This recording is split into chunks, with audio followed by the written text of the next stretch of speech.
Live. Everywhere. On netrootsradio.com.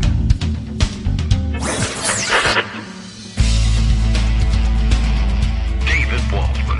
Kagro. In the morning. Now, here's David Waldman. Hey, good morning, everybody. How you doing? You feel like pressing the mute button at all today? Can I interest anybody in coming and taking that job away from me? Okay. Good morning. How you doing? It is Thursday, December 1st, 2022, last month of the year. Oh boy, we're finally done with 2022, or thereabouts anyway. One eye on the app showing me where the damn bus is, and it's actually coming a little earlier than it's supposed to be scheduled. I think it's like a 9:03 pickup, but it's 9:02 and it's here, which is unusual because it very often comes 10 minutes late. So a great disappointment, I think, to the kids, but I think high schooler is close enough and was hustling down the street that he ought to be able to catch it. But we'll hear live on the air whether that is other than the case in just a few minutes. Okay.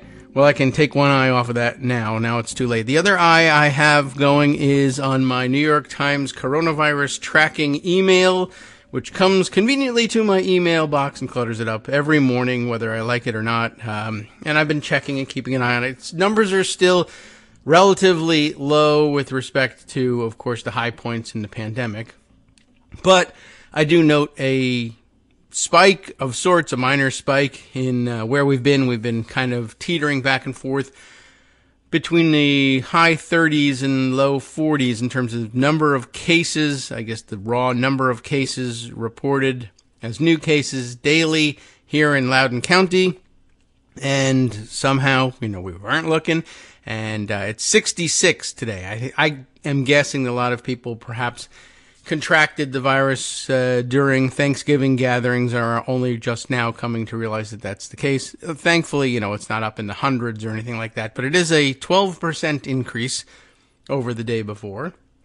And I imagine that with still more holiday gatherings coming, we'll probably see those numbers go up a bit. So do what you need to do if you haven't had your latest, bivalent booster. Make sure you go ahead and get that. Don't be afraid to wear masks just because the people around you aren't. Even if you think murdery Trader Green will make fart jokes about you. If it makes you comfortable, by all means, put it on there. I still do it in the stores myself, and I'm one of the last ones around. I do see people from time to time. I'm not totally alone in it. That's nice.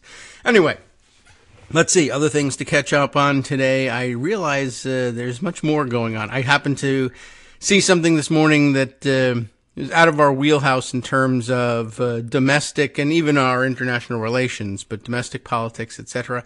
And I did happen to catch this one here, and I can't remember the names of the parties involved, so I'll have to scroll back and see if I can catch it again. But I happened to notice that the prime ministers of New Zealand, whose first name I remember, wasn't her first name Jacinta something? It's an unusual name. And she, of course, had been very effective in leadership, especially during the original outbreak of the coronavirus. They handled things very nicely in New Zealand, but they did eventually have to deal with significant numbers with the disease, but they handled things very nicely there.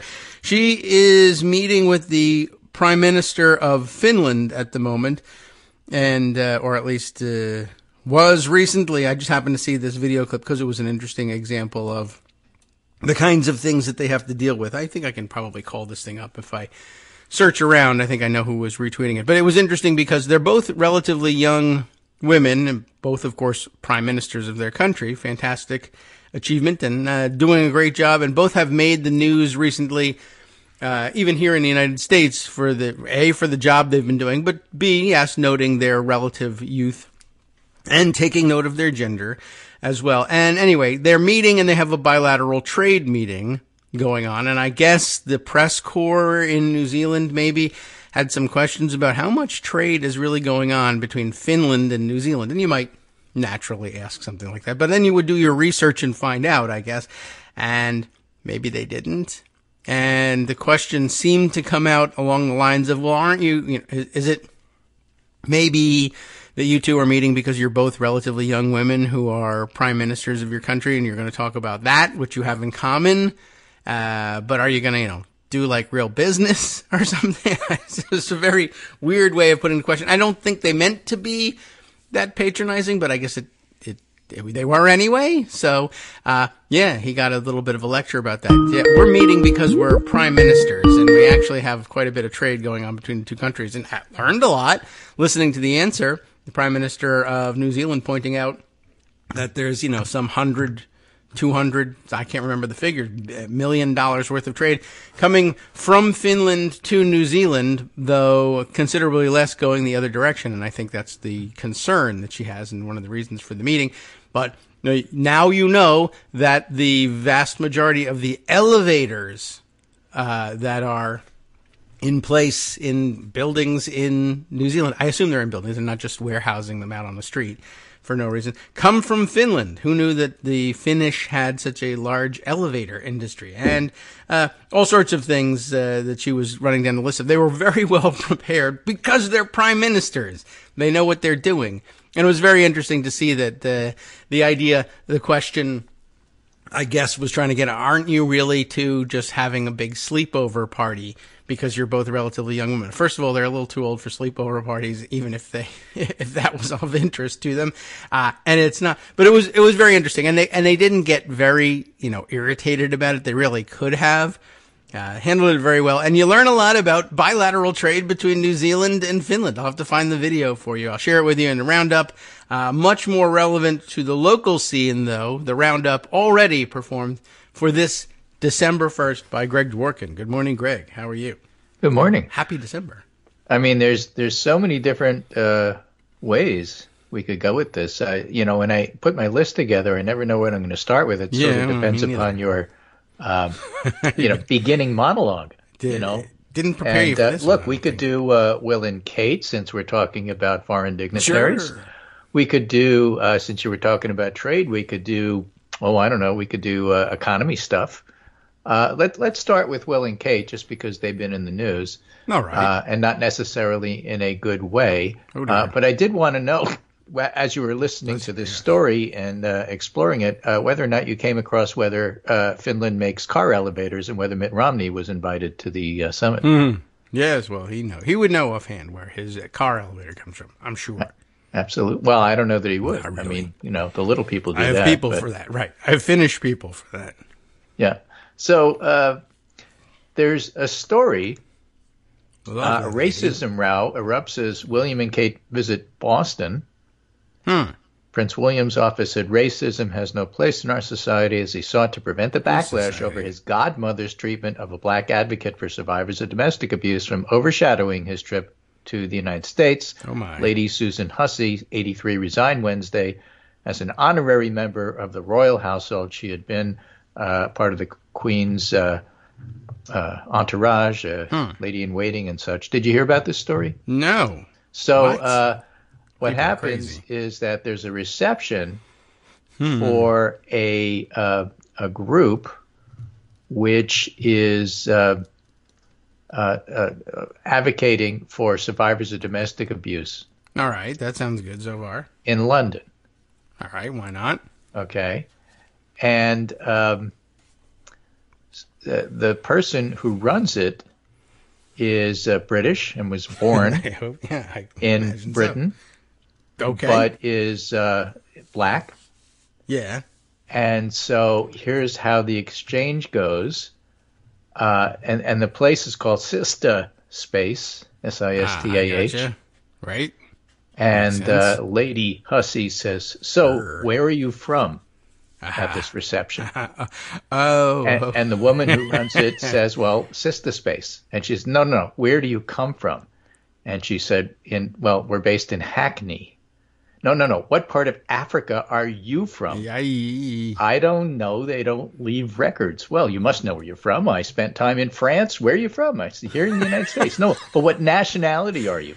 I'm born here and I'm British. No, but where do you really come from? Where do your people come from?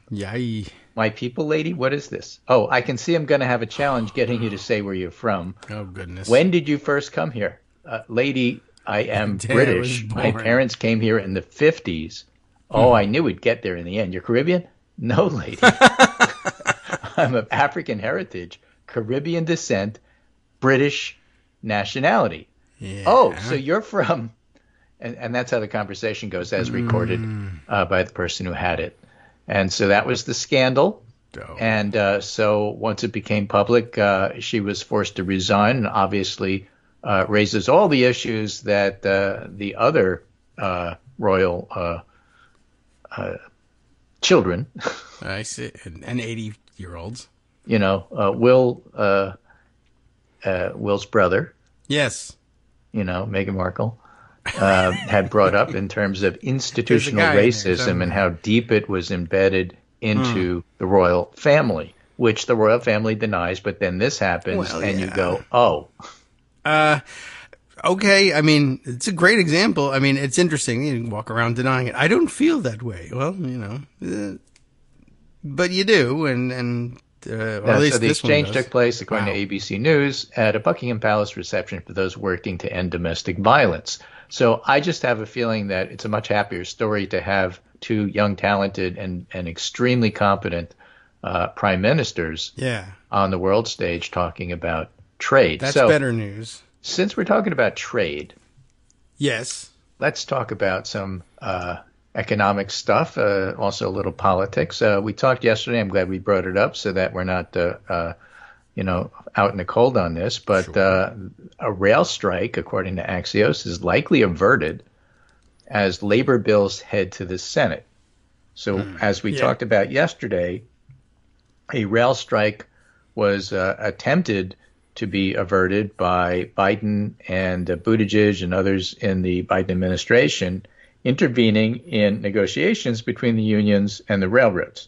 Now, the railroads are incredibly greedy and don't want to give the workers paid sick leave because it'll cost them $3.45, and you can't have that. And, it's clear, which side I'm on. However, a strike would be fairly disastrous when you're just trying to stay out of recession and right before Christmas. So Biden administration intervenes, and that's typically what happens with rail strikes. There's a long history of intervening in rail strikes. Yeah, it's important. It's important, but the other side of the coin is, yes, there's unions, and no, they're not usually allowed to strike. Right, because of the critical importance to the country, and so we all understand the motivation, but it is unfortunate for them that the fact is they don't get to get together and bargain. Bastards. But on the other hand, you have to appreciate all the things that are carried by rail that you normally wouldn't necessarily consider. We're not talking Amtrak here. We're talking about the constant 24/7.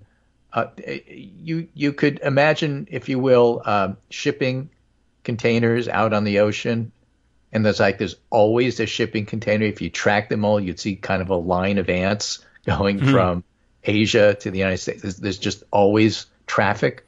Yes. Right. You can picture that. Right. Well, you have to do the same thing with rail, only think about coal in the Midwest heading toward places like the Upper Peninsula in Michigan to keep people warm. It's like trade between New Zealand and Finland, if you forget about it. Well, the point being, if you interrupt it in winter and you don't get your coal deliveries, either the price goes up or you simply don't have it. Right. And people get really cold. Not even counting Santa's demand. And they could die. And people die in winter because of exposure. True. I don't want to make it sound more dire than it is, but it's it's real. It really is. If you eliminated rail, this would happen. Let's try that. It would. And, so you maybe it's not important. You want to pay people to do this getting work. More expensive, and like 70% of what you see in your house is probably delivered by rail. That sort of statistic. So it's a BFD to have a rail strike. It is, which is, avoid it by paying people. They're doing important work. That's the best way to do it. But at the same time, that's why there's all these laws on the books that allow the government to intervene and say, no, it's essential, and so you can't do it. Because they don't want people to die. It makes good sense. It's a very difficult thing to settle. This is incredibly important work, and you ought to pay as though it was. And at the same time, if a small-ish thing, which is big to you, gets in the way, if there are people's lives on the line. That's why there's weird laws about your particular industry and why the government can intervene. This is how politicians who are halfway decent and competent push stuff like this for after the election. Because now it's nuanced. You're pro-union. This is your constituency. You don't want to have a strike right before the election. You don't want to have a strike right before Christmas either. And so for you to intervene is going to require trade-offs and nuance. And if you're talking trade-offs and nuance, you absolutely positively as a politician want to put this off until after the election. Okay. Yeah, all right. I can understand that. All right. So now we have, how do you actually intervene? Well, you need to pass a law. In order to pass a law, you need both houses of Congress. Now we get to the point where we're not only talking about nuance, policy, trade-offs, we're talking about how many votes you have. Okay. You can see where things get complicated. So yes, I know what I want, and it's pretty clear and straightforward that you should do this. But if you don't have the votes, you're not doing anything. Right. So step back, think about infrastructure, and think about American Rescue Plan and other things that, for example, with the Democratic House, the progressives in the House learned and practiced politics well in the sense that they know when it's time to make a demand and they know when it's time to not let the demand interfere with actual passage of policy. And so we get to the learned behavior of, I want this, but I don't have the votes. I need this, and we definitely have the votes for that. So we'll split it into two bills. That's just a practice that people have learned over the past couple of years of 4-seat majority Democratic rule. Okay. So the House passes, okay, we'll do the Biden thing that he wanted and ratify 8 of the 12 unions, which is supported by the AFL-CIO and other union bosses, but not necessarily the workers. That's a problem. And we'll separate out the part that the workers want, and we'll do that in a separate bill, and we will pass that. And the first bill will pass with a lot of Republican votes, and the second bill will pass with 3 Republican votes because they make all sorts of noises about, we have to support the workers for politics, and that's why you didn't want to do it before the election. But when it comes time to vote, we all know they're going to vote no. Yeah, all right. So 3 of them voted yes. Most of the Republicans in the House voted no. Both bills passed. They're sent to the Senate. Senate will probably deal with them today. Okay. In the Senate, the one where you avoid people dying and just you make sure that the government says that what's going to happen is the negotiated settlement that 8 of the 12 unions wanted, that's the one that's going to pass. Okay. And the one which says, in addition, these guys really deserve paid sick leave because that's like humane. Mm-hmm. And we're the only country in the world that really doesn't do stuff like this, and it's ridiculous. And what's the point of having a union if you can't strike? And so we strongly support this bill, the one that barely passed the House. That one may go down to defeat in the Senate, not because it's a bad bill, not because it's a bad idea, but because you don't have the votes. And if you don't have the votes, it was probably a good political idea, even if it's a bad policy idea, to separate them into 2 bills. Okay. And that's what we're seeing. So, just so everybody understands what's going on here. I'm not certain I do anymore, but I feel like I did right up until the end there. But okay. It made sense. Well, what do you want? What do you think the House should do? No, I don't know. I'm not sure. I think it was more, it's not that I disagree. It's that I suddenly got cross-eyed on it and said, what? Wait a second. Was I tracking that thing correctly? Okay. I understood splitting it into 2 bills. But the Senate just doesn't, I guess the Senate the House pass it one way or the other. 37 to force railroad workers to agree to the labor deal reached back in September. Yes. The House also voted 221 to 207 to give rail workers 7 days of paid sick leave. Separate It's bill. not in the agreement originally, which is interesting. It's not in the original agreement. Okay. The first bill will pass. The second bill won't. In the Senate. In the Senate. Got it. Okay. And so who are you going to yell at? Who are you mad at? Who are you going to blame? All right. Well, that's what I'm saying. Okay, I see.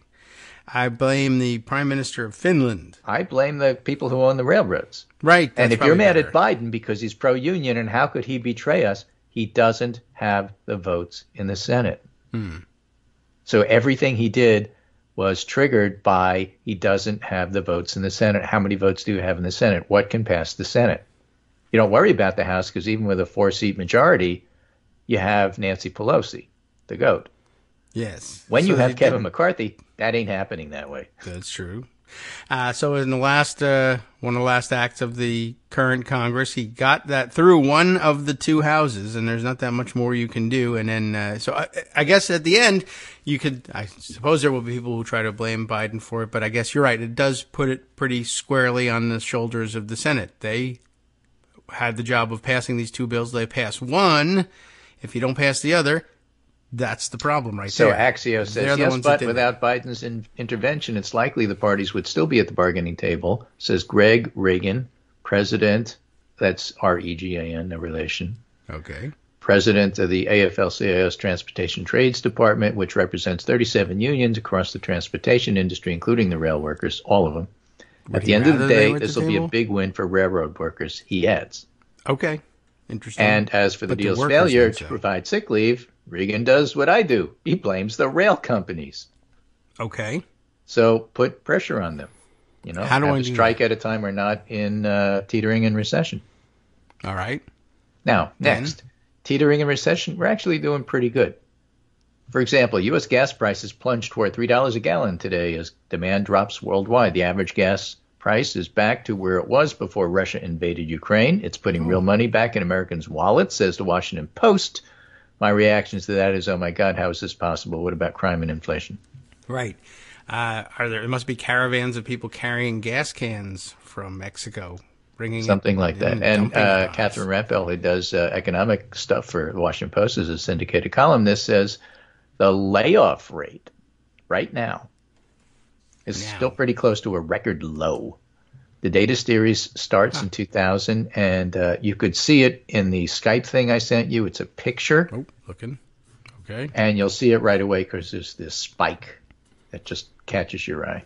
All right. And it's right toward the bottom. Spike, spike, spike, spike, spike. There it is. Wow, look at that. That's the pandemic. The huge, enormous spike. The pandemic just caused incredible disruption. Yes. Which people now want to ignore as if it never happened because it's over. It was only a year and a half ago. And the fact of the matter is we're still recovering from it, but we're just about at near record lows. So my point is, whereas we're teetering on recession, the Fed is talking about cutting back on rate hikes. Things seem to be moderating. Things seem to be under control. We may have peaked in terms of inflation. Layoffs are okay. We're doing all right with the economy. The Black Friday, Cyber Monday sale seems to be okay.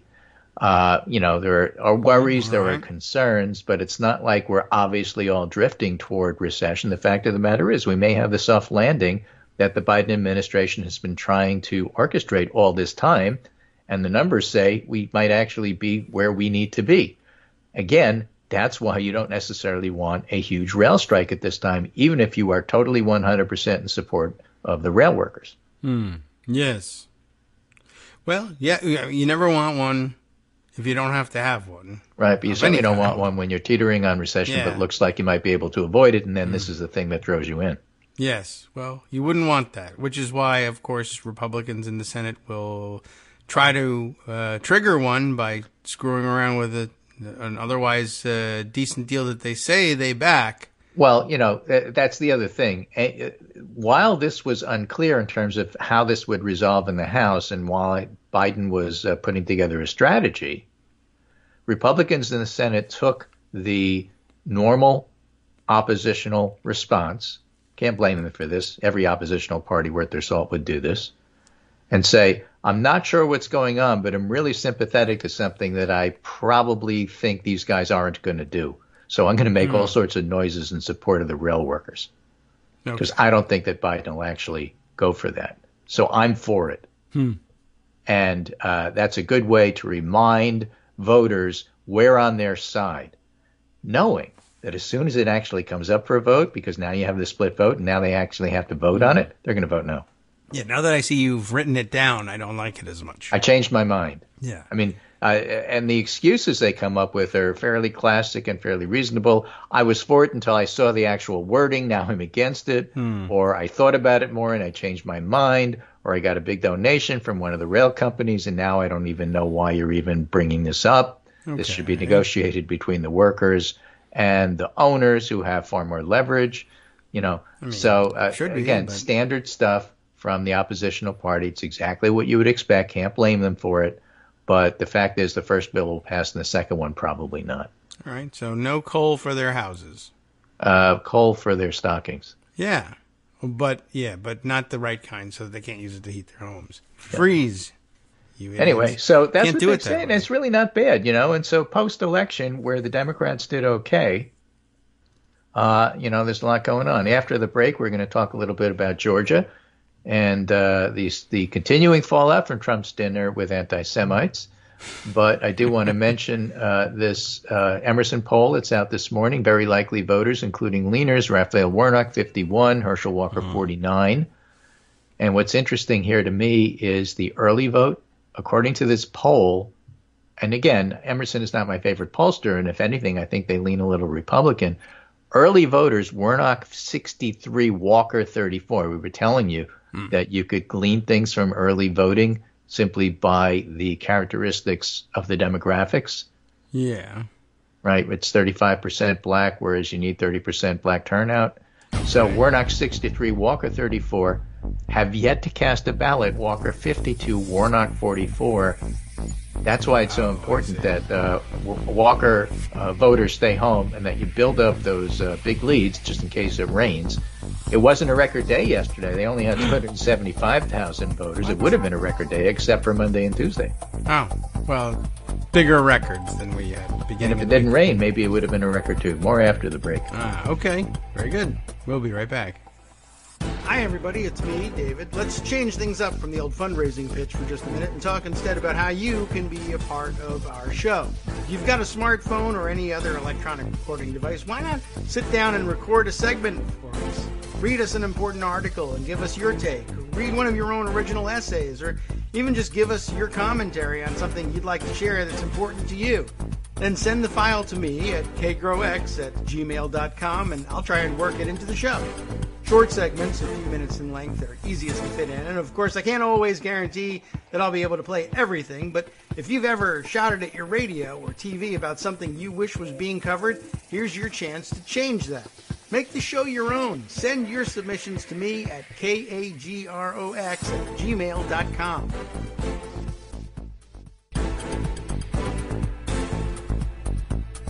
All right, welcome back now to the Kagro in the Morning Show here on Netroots Radio. I was just reminding myself and Greg, and he remembered the names of the prime ministers in question. I have sent around the video with the KITM hashtag on the old bird site if you want to take a look at it.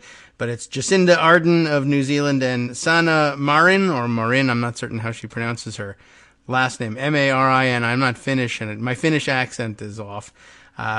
But you should take a look. They handle the whole situation with aplomb, as they, I guess, would say. And it's really refreshing to see after our turn with Donald Trump, for instance, such off-the-cuff competence and command of the facts surrounding the issues. It's so refreshing. I mean, I'm reminded of the Finnish scandal. I mean, a scandal here in the United States is Donald Trump has dinner with a Nazi. Right. Yeah, that's right. And employs Nazis, and Stephen Miller's still a Nazi and is still advising Kevin McCarthy. Right. But in Finland, the scandal is the prime minister, the young, very competent female prime minister, went out and partied and danced.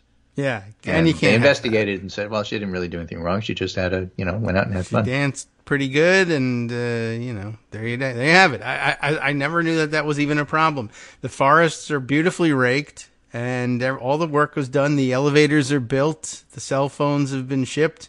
Go out and dance.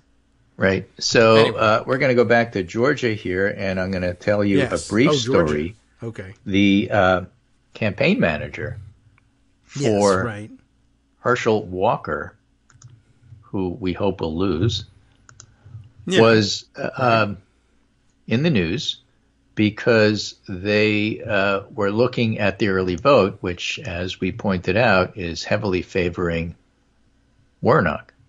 Yes, okay, good. And he's on Twitter and he's saying, look at these numbers. This is so good for John McCain because we have so many voters left compared to them. They can't match that. Holding them in reserve. I see. Right? And everybody else who looked at it said, oh, you're saying that Democrats are turning out and your guys aren't. Yeah, I mean, that's a pretty good spin. And in fact, to give you an idea of what I'm talking about here, not just the fact that the early vote polling says, yes, it really does favor Reverend Warnock, who's the incumbent Democrat senator. Asin picks up this live CNN story. The Republican lieutenant governor of Georgia waited an hour to vote. Now remember, this is a really quick ballot because there's only one person on the ballot. So the lines may be long, but at least they move because, like, you go, you vote, the one vote, and then you leave. It's nothing to decide, right? So the Republican lieutenant governor of Georgia waited an hour to vote. Then he left without casting a ballot. And what he told CNN, if you listen to the little clip, is I got there, I looked at both. I can't vote for the Democrat, but I can't vote for this guy. I just couldn't do it. So I turned around and didn't vote for anybody. And so I would like a lot of people to do that. And again, you know, there's a whole thing about never Trumpers and the points they're making. We went over that a little bit yesterday. But the fact of the matter is, I don't expect conservative Republicans to vote for Democrats. I'm okay if you do. It's fine. I'll totally accept your vote. What I want and expect you to do is not vote for people like Herschel Walker. Now, if you do it by staying home or if you do it by standing in line for an hour and still not voting for him, I don't care. I think either one is okay. I mean, I guess I don't care in the end, although I do wonder, maybe I wanted a lieutenant governor with better time management skills. Well, the other side of the coin is that you can't look at the early vote and say, okay, I know how many people showed up, and therefore I know who they voted for. You don't even know if they voted. That's true. How do they know he didn't vote? I guess he just came out and said so. Well, good enough because, it's getting a lot of publicity, and he's a big name. Yeah. I mean, I hope that was his. It's hard to know what his motivation and he said it before the election, which is Tuesday. That's a big thing, too. Right? Yeah. Another story out of Georgia. Your silence is deeply troubling. A group of Georgia Jewish leaders are calling on Herschel Walker to condemn Donald Trump's meeting with a racist, anti-Semitic white supremacist. Again, in Finland, Herschel. The scandal is you go dancing. In America, it's this crap. Yeah. And I mean, I would have thought I understood Herschel Walker's position on racism, but I guess I don't. Right. There are new rules for Herschel Walker's campaign, by the way. If he goes to any event, reporters aren't allowed to talk to him. Oh, well, that must be... It's not enough that he has minders. Racist. Usually he has either Ted Cruz or Lindsey Graham or something, when they're not testifying to the Fulton grand jury in Georgia. They're minding him and answering questions that are thrown his way because he can't possibly answer them himself. And the obviousness of his incapacity, which is what it is, to think and answer questions, I think is pretty on point for Georgia voters. So we'll see how they do. But according to the polls, looks like Warnock will win at whatever level he wins at. We don't know that. It's not a done deal. But you got to like the early numbers, and you got to like the polling. And the polling was pretty good this year, and so we'll see what happens. Okay. Well, Herschel Walker adopting the Doug Mastriano model for the close. Right, which also failed. Right. So good luck. He's no Sanna Marin, that Herschel Walker, so I'd stay silent too. How the right developed its victim complex is a story in Talking Points memo. Once a party that touted rugged individualism with a picture of Ronald Reagan, not Regan, but Reagan. Rugged. Today's Republicans have an ever-expanding list of grievances and complaints about perceived wrongs. Trump's rhetoric, whether campaigning or governing, he didn't shift much, was steeped in the narrative of victimhood. Immigrants threatened the U.S. with sexual violence. Urban criminals menaced the forgotten Americans. China was dominating and beating the U.S. And then, of course, crime, caravans, rainbow fentanyl, and other things that fade away as soon as the election's over. Yes. Once president, legitimate Democratic criticism of Trump became a sign of his and his supporters' unjust persecution. Whether the impeachment proceedings targeting his attempts to force Ukraine to help him out in the U.S. election or his role in encouraging the January 6th invasion of the Capitol, Trump framed accountability for unprecedented historical events as witch hunts, lynch mobs, and illegitimate persecutions. And it's perhaps a little surprising, they write, to consider how widespread the cult of victimhood is on the right. Weren't they tough on crime, thumped their chests, invoking appeasement at Munich whenever a threat appeared? And didn't they talk ceaselessly about rugged individualism and pulling oneself up by one's bootstraps? Why did victimhood become so central on the right? In fact, it's been central from the start. Only in the last 30 years have the idioms been destigmatized for mainstream conservatives, but in the earliest phase, generally unsound but occasionally plausible claims of exclusion drove intellectual, political, and social organizing. So it's a whole history of, it was only after Goldwater's defeat that skilled rhetors, rhetorical specialists, Frank Luntzes of the world, and organizers like Ronald Reagan, Richard Nixon, Phyllis Schlafly, and Richard Newbery. Yeah, he didn't even include Anita Bryant, sought to give the movement public imprimatur, which Reagan's presidential victory in the 1980 election eventually affirmed. Reagan's victory in 1980 was like really bad for a lot of reasons, but, continuing legacy of, allowing welfare queens and stuff to be like part of the, that's what normal people say. A number of the arguments and ideas circulating in these vectors were lunatic. Paul Jones, writing in Human Events in 1957, labeled the ill will cast at Joe McCarthy as short-sighted. Influential conservative economist Ludwig von Mises offered a problematic analogy in titling one of his essays directed at delegitimizing state intervention in the market as freedom is slavery. But the escape philosophy was ultimately limited by several factors: the Cold War imperatives that created some overlapping interests between the Democrats and Republicans. Savvy operators on the right, like William Buckley, knew that they needed to make a good show of occasionally purging figures to extreme. And the first presidential candidate who bore the standard of the movement was Barry Goldwater, who had a penchant for saying the wrong thing at the wrong time, marking conservatism as a fringe rather than a common sense way of thinking. Like the famous, in your heart, you know he's right, vote for Barry Goldwater. We know you're not allowed to say this. We know there's a good reason you shouldn't say it. We know it's wrong to say it, but in your heart, you know he's right. Well, actually, in my heart, I don't. I think it's wrong, like from top to bottom and even inside. So, we do. And he got clobbered. Yes. Now, of course, that's the heart of the appeal of Trumpism. He says the things we're only thinking. Yes, and there aren't enough cowardly Republicans to call him out on that. Does America reject it? Yeah, he keeps losing elections, and the people he supports keep losing elections. But are there still a solid core of the Republican Party that believes this and would reelect him if they had the chance? Absolutely. Both things can be true at the same time.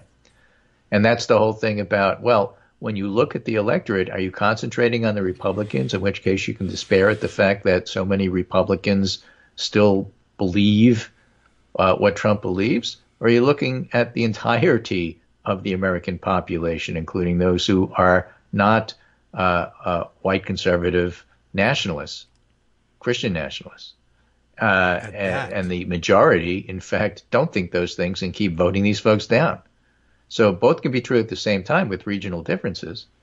And, one of the fascinating things is when you're trying to figure this out, it depends where you're looking. There was a really interesting series of tweets that Will Jordan had that I don't have in front of me right now that was looking at who showed up in the 2022 midterms. And it turned out that turnout was really high if it was a contested House race. All right. Yeah, you would think, right? Right. Turnout was normal, what you'd expect in a midterm if it was a likely Republican seat. All right. Reasonable turnout, especially favoring the Republicans. If you looked at a likely Democratic seat, turnout was down. So Democrats didn't turn out to support Democrats who were obviously going to win. Republicans couldn't wait to get to the polls to support Republicans who were obviously going to win. That's what happens when the out party is participating in a midterm. That's the normal fundamentals. The one that everybody held up. If you're looking at a swing area or a contested area, incredibly high turnout, everybody voted. So was there high turnout in this high turnout, unexpected Democratic win? Yes, in the seats that mattered. They all matter. But if you're looking at the total vote, why is it that the Republicans outvoted the Democrats? The Republicans were eager to get to the polls and vote for a win finally after having lost in the areas where they could get that. And the Democrats said, we're going to win anyway. What the heck? We're not coming out. I mean, I'll say that's okay as far as the explanation goes. Not okay for those of you not coming out to the polls. Make it a habit. No, you have to make it a habit. And then then you get these other follow-up stories. Yeah. Well, black vote was down this year for Democrats. A warning sign or something else? Or maybe how fatigue. About something else? Because tired of saving talking about, country. We just said in the areas that Democrats were going to win, turnout wasn't all that great because they're not really motivated to vote just to make a point. Yeah, I miss a day of work for the point. For what? It's because white people in the suburbs are nervous. Right? They make it hard enough for me to vote. I will overcome those barriers in places like Georgia because it matters. But in places it doesn't matter, no, I don't think so. Yeah, Does that mean we don't have to do anything? We have to worry about it and it's not a problem? No, that's not what I'm saying. But, these are nuanced findings. Yes. That don't go with the idea that, there's a Republican majority in this country and it showed up in this election. Well, no. It wasn't a Republican majority in the places that mattered, which is why so many Democrats won those close races. Well, why is it the Democrats won close races but Republicans won blowouts? Well, if you're talking about the House, a lot of that is gerrymandering. Yeah.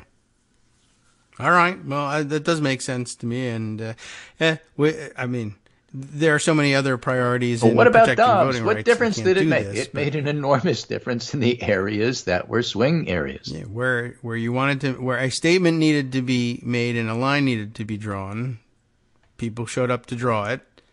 All right. I wish we could make it a habit for everybody. Look, you should be participating in democracy all the time so that they can't do dumb stuff like this, like pretend that it's a overwhelmingly Republican country. But I do recognize that really wasn't worth missing a day's pay for you.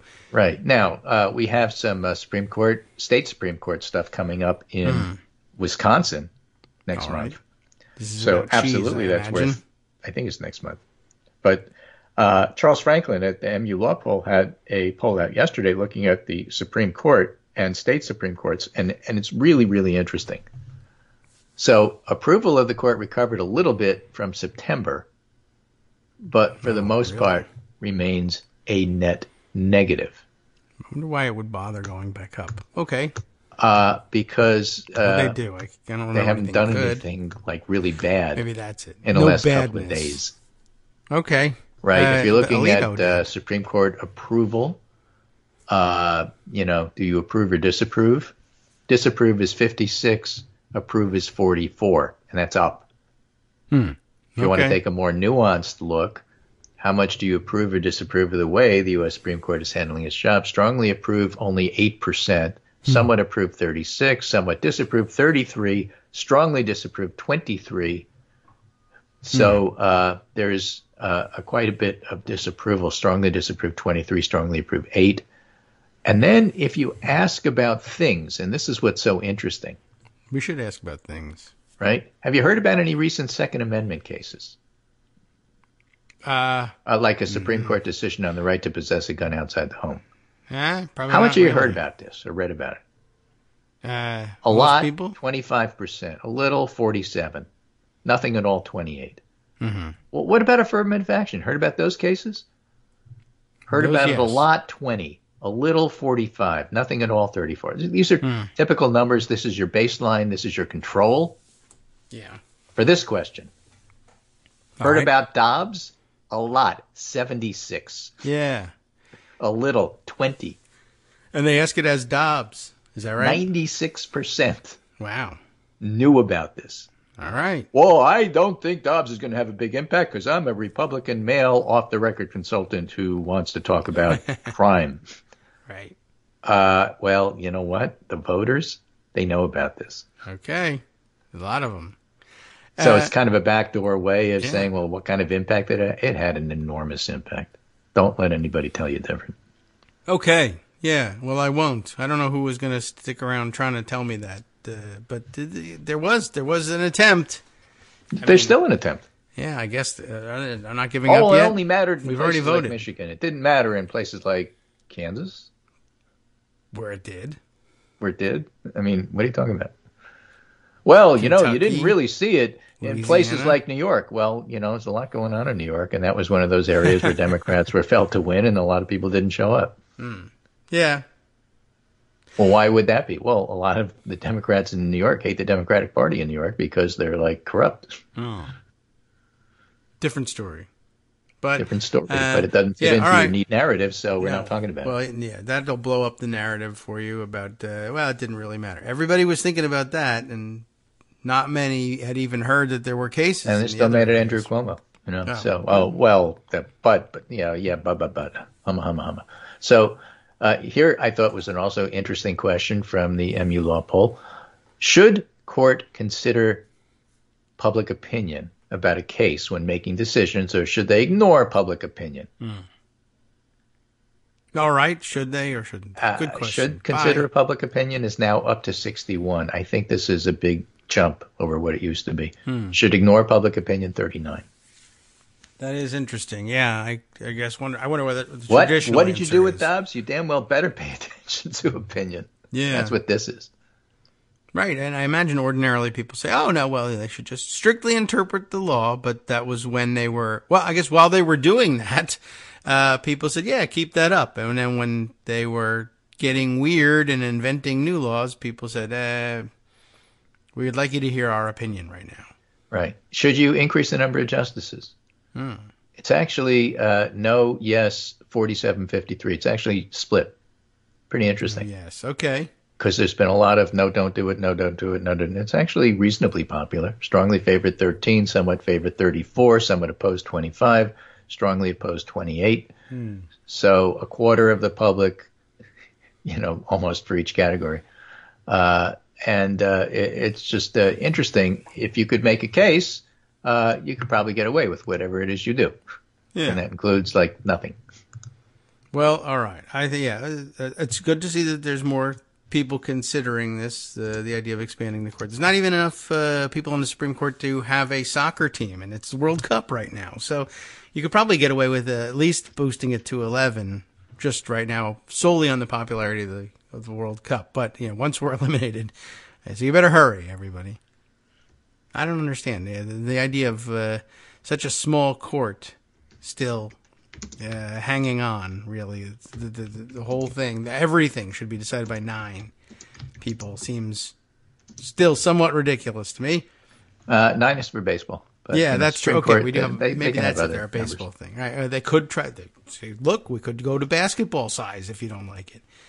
That's or curling, for God's sake. I don't know. Tennis. Just one. Let's ask the Finnish Prime Minister about curling. Probably knows more about it than we do. Well, very likely true, though. Okay. All right. So other things, as I come to the end of what I wanted to talk about, and I got a few other things because I always do. Good. But things I wanted to mention, Trump's tax returns are now in the hands of the House Democrats after a lengthy court battle. Yeah.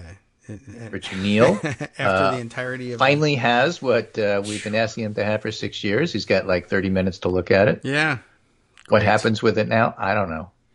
Is there a way for the Democratic-led House Ways and Means to somehow give it to the Senate who can do something with it? On the basis of legislation needs to be passed? I don't know. What are the rules? That's a good question. I mean, this is a pretty particular thing, and I know a that lot of the January 6th stuff needs statutorily to be handed over to the Senate so we can continue. That's one thing, but that's a matter of public record. This is, I know that the law authorizes the Ways and Means Committee to get a hold of this stuff. It must have some similar provision for the Senate counterpart. Otherwise, how can they legislate on this question? I wouldn't be surprising if there was some provision for the Senate Finance Committee, but maybe the House Ways and Means Committee, maybe on the House side, has to be the initiating body. I don't know. See, the NBC News story only says it's unclear what House Democrats plan to do with it, especially since Republicans have made it clear they're not interested or concerned about his records. Asked Wednesday about it, committee chairman Richie Neal said, I can't talk about that. Yeah, he also said he's legally obligated not to disclose much information about it. Ask Wednesday Adams about it. To who is he not supposed to? The public. But what about Kagro? What about the rest of it? I just don't know what the rules are.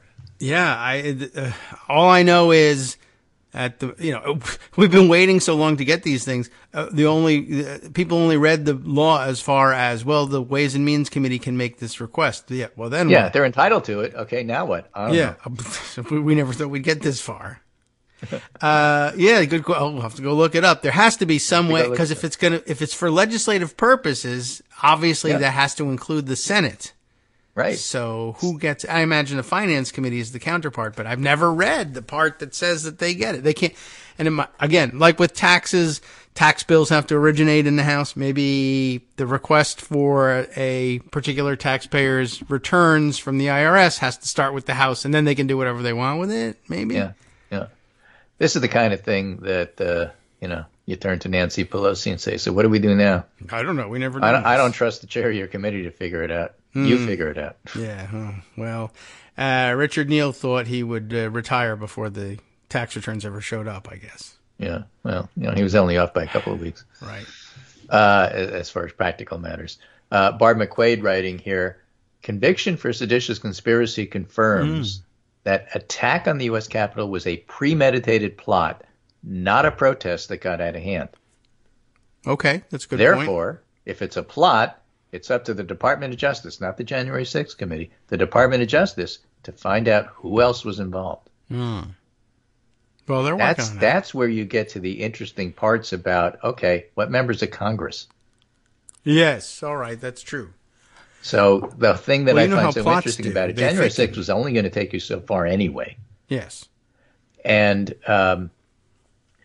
with some of this stuff that's come out in terms of the infighting, which really isn't much, they tried their best for a Dems in disarray, but it was really Liz Cheney and some other people versus people who no longer are on the committee, the Rigglemans of the world. Cheney wants to make it about Trump, and she should. Well, what about looking at security overall and the other things that January 6th wants to make recommendations on? Completely missing the point that they had plenty of warning about this and they did nothing. That's the point. It is Trump. So if you want to do a supplemental, what about the blue and gold and, you're only looking at, Trump. Well, fine. Go make supplemental reports and publish them as addenda. Yeah, add them to the Lord of the Rings so people could read it at their leisure, at the end, the way Tolkien did. But the fact of the matter is, it is about Trump because the fact of the matter is they had this information and they ignored it, and that's the point. And so it was a premeditated plot, and who was involved? And we want to know if Trump was involved. We want to know, get me Roger Stone. But we also want to know what Paul Gosar and Marjorie Taylor Greene were doing in terms of involvement.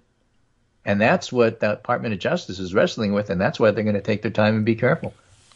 All right, well, you can take your time once you start wrestling, but start wrestling. Well, I think they are. Okay. And the fact that they have these seditious conspiracy convictions, in other words, it's now a fact. Yeah. Proven in a court of law that seditious conspiracy happened. And people were digging up old Brit Hume quotes back in the day. Oh, you keep saying conspiracy, seditious conspiracy. Where are the charges? Where are the convictions? You can't convince me. Well. Yeah, look over there. look what's happening in Finland. I don't know. I'm not certain that anybody will call him to account for that. But, you did. I just heard it. But others should join you. I'm glad they're getting around to it. They should be looking at this. If they want to look at security, that could be handled by any committee. The House Administration Committee can ask those questions. Well, not under the Republicans. They're not going to ask anything. No, they're not going to. But the Senate can do whatever they want. That is true. The point is, given the information, what do you do with it? You can analyze the polls to your heart's content. It's the people who looked at the polls and misinterpreted them that are the problem. That's why people thought there was a red wave, not because the polls were wrong. Well, let's analyze the partisan polls. Well, go ahead. What a waste of time. The problem is the information was all right there in front of you, and it's what you did with it, and that's the issue. That's what the January 6th committee is saying, if I may use the analogy. And so, good, let them do what they do. Issue a report at the end of December and make it about Trump and the people in the administration who knew that there were issues and ignored it. You know, the GOP House wants to make why didn't Nancy Pelosi have more security at the January 6th? She blocked them from coming. Well, I think if you're dealing with Trump and the administration, it's going to be pretty clear that no, what happened is they heard about it and they ignored it or didn't want to know about it. Similar to how January 6th said that people wanted to get through the magnetometers with guns and Trump wanted to let them through. Well, why didn't we look at the magnetometer failure? It wasn't a failure. They actually, in the end, weren't let through. But Trump wanted them to, and that's the point, and that's what needs to be in the report. Well, might as well put it in there since we all know it now. I'm just making my case. I'm in agreement. Did you know how many of those magnetometers were made in Finland? How many have elevators? I think 0. That's right. They look a little bit like elevators in a way. Yeah. Well, at any rate, I don't know how to end this segment now. I derailed the whole thing. Oh, rail! Right. See, bringing it back around. Bring it back to rail. I knew it. All right. There was something. I knew there was a way out of this thing. I also want to know if Otis Elevator is spelled with one of those funny O's with a line in it. Otis? Maybe. I don't know. I don't even know which elevators it is. They didn't mention the company name, so I'll have to go and figure that out. But I think... and, I don't know anything about Finland. I went as far as Iceland and turned around and went back. Oh. Well, it's nice. I mean, it's okay. It's a little gray. I like the Prime Minister. Yeah, she seems nice. I like the elevators. She seems nice. I imagine. Right. They make a nice vodka and whatever. It's worth going if you're making a Nordic tour, I am sure. And she's pretty solid on Ukraine, too, I have to add. She knows her stuff. Is that right? Well, she seems to have studied very well on just about everything. So it really was refreshing. You should go see the video. Forget the controversy surrounding it. Just look at what a competent politician looks like. It's quite interesting. And as it happens, it looks like young women. All right, Greg. See you on Monday. See you Monday. Okay. Great. Thank you. I really didn't think I had an hour. Well, you never think you do. But then when the first 10 minutes is on Finnish New Zealand trade, you can go anywhere. Okay. All right. Very good. Let's see. Debt limit extortion. I think that probably should be on the menu, at least with Joan next time you see her. Take care, and I'll talk to you Monday. All right. Very good.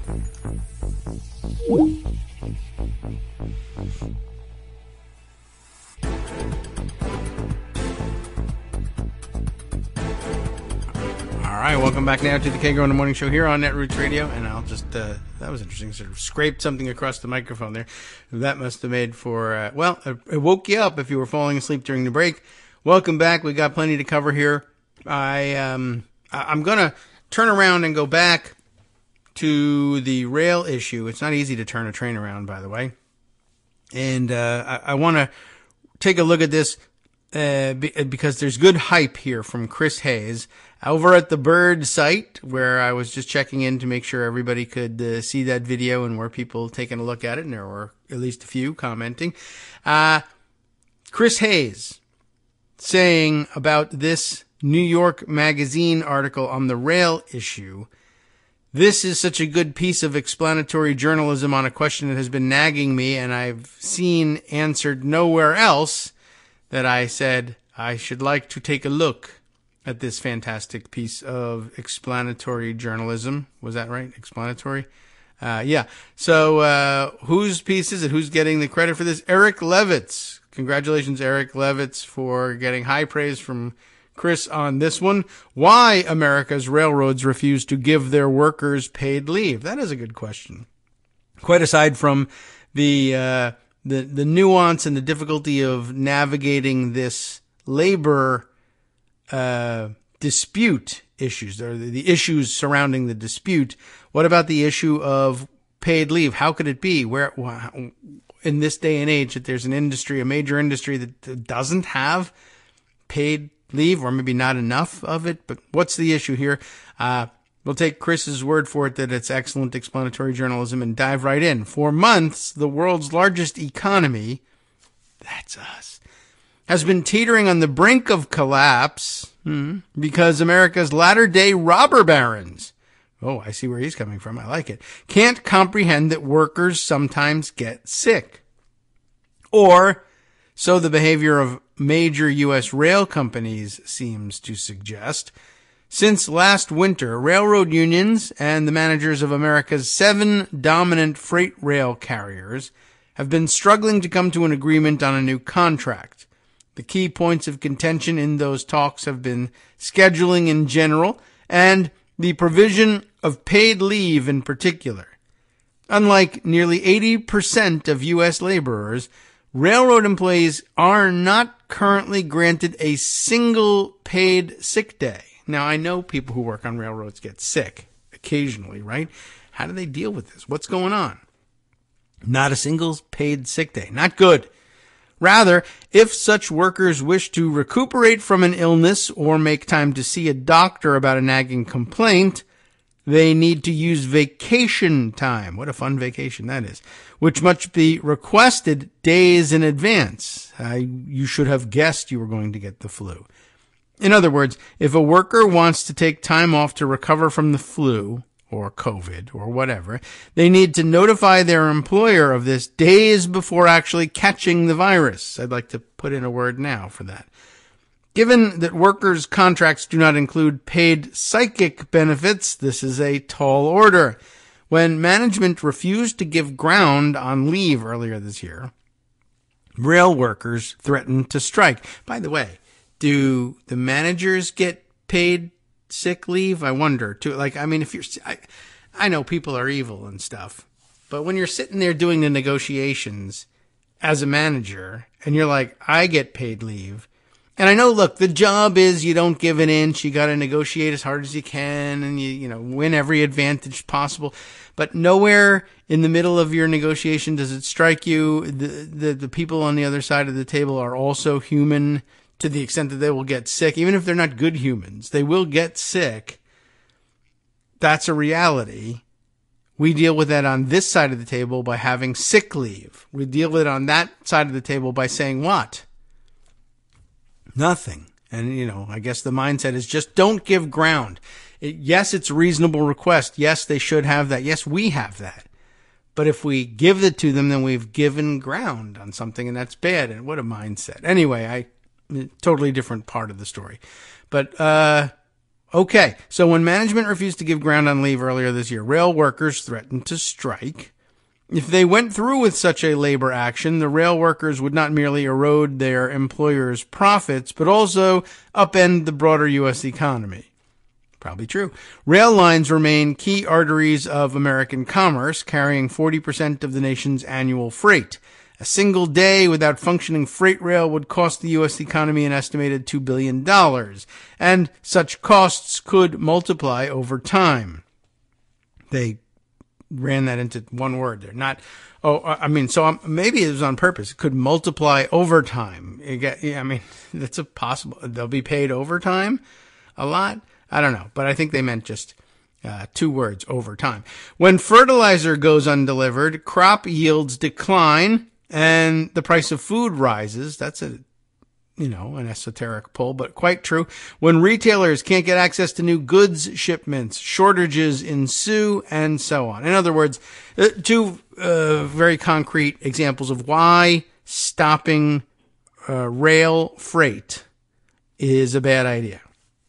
But again, that's leverage. And if the economy is the hostage, then give them what they need, especially if 1, it's fairly reasonable, and 2, it's something that 80% of other U.S. workers already have. And why can't you? Here, at least you say, here, I understand why it would be within the rights of the legislature, the interests of the legislature to say, we're going to intervene in this and say, we will grant you the paid leave, because most people, we've legislated in the neighborhood of paid leave before, mandatory family leave and paid leave and sick leave. That's not so unusual. All right. So where are we with this? Congress has long recognized the social costs of railway labor disputes. In 1926, the federal government gave itself broad powers to impose labor settlements on the rail industry. In September, the Biden administration utilized such power to broker a tentative agreement between the leaders of a dozen unions and the railroads. Under that bargain, the companies agreed to a 24% pay increase by 2024, annual $1,000 bonuses, and a freeze on healthcare costs. All good things. On the key point of leave, however, the railroads conceded only a single paid personal day, plus the removal of some disciplinary penalties for time missed as a result of medical emergency. I mean, geez, in addition to all this, they punish you if you get sick and you just stay home because you're sick. You get disciplinary measures. And okay, wow, they're going to get rid of those. So now be sick all your illness on one day. You want to make an annual visit to the doctor? Fine. If you get sick, we use it for that. I mean, how do you go to the negotiating table with a straight face with that? When the deal was put to a vote before all members, 4 of the 12 unions declined to ratify the compromise, with multiple unions voting down the agreement and others promising solidarity if their peers decide to walk off the job. The threat of an impending rail shutdown once again hangs over the U.S. economy. In recent days, the Biden administration has sought to nullify that threat by asking Congress to impose the tentative agreement on the industry before the strike deadline of December 9th. Progressives in the House and Senate are pushing to add 7 paid sick days to the tentative agreement, but any legislative resolution to the crisis will need to overcome a Republican-led filibuster in the Senate, which means 10 Republicans would need to join a unified Democratic caucus in imposing a settlement more pro-union than that which the Biden administration brokered. As of this writing, the odds that Senate Majority Leader Chuck Schumer can assemble such a coalition look long. And, I mean, it wouldn't shame anybody into doing anything, but here it is worth pointing out that the senators who are filibustering and preventing the passage of a solution giving just 7 sick days to railroad workers, they're so important. The whole economy hangs in the balance. They get 0 sick days, or I guess now 1 sick day. Expanding it to 7 is a bridge too far, apparently, for the Republicans, who can all get their health care for free from the office of the attending physician in the Capitol. I just want to point that out. Or it's nearly free. If you want to put the asterisk on there, I think it's $500 for all you can eat medical services from the house or from the office of the attending physician, which I think the office may have been renamed recently. But at any rate, all free, pretty much, and concierge medical service at that, provided by personnel from the U.S. Navy, who could be off, protecting freedom somewhere, but instead are taking care of elderly senators' flatulence problems for free. I'm just pointing that out. And none of you can get any sick days. All right. So where were we with this? Right. It doesn't look like they'll be able to get past that in the Senate. Here is an embedded tweet about the subject from Jake Sherman saying, as an update, John Cornyn, who expressed openness yesterday to increasing rail paid leave from 1 to 7 days, says he's now opposed. Why? Because they wrote it down. I just think it's a bad idea for Congress to try to intervene and renegotiate these collective bargaining agreements between labor and management. What about applying the Family and Medical Leave Act to, why that wasn't a bad idea at the time, although you probably opposed that too. All of which invites the question, why do these rail barons hate paid leave so much? Why would a company have no problem handing out 24% raises, $1,000 bonuses, and caps on healthcare premiums, but draw the line on providing a benefit as standard and ubiquitous throughout modern industry as paid sick days?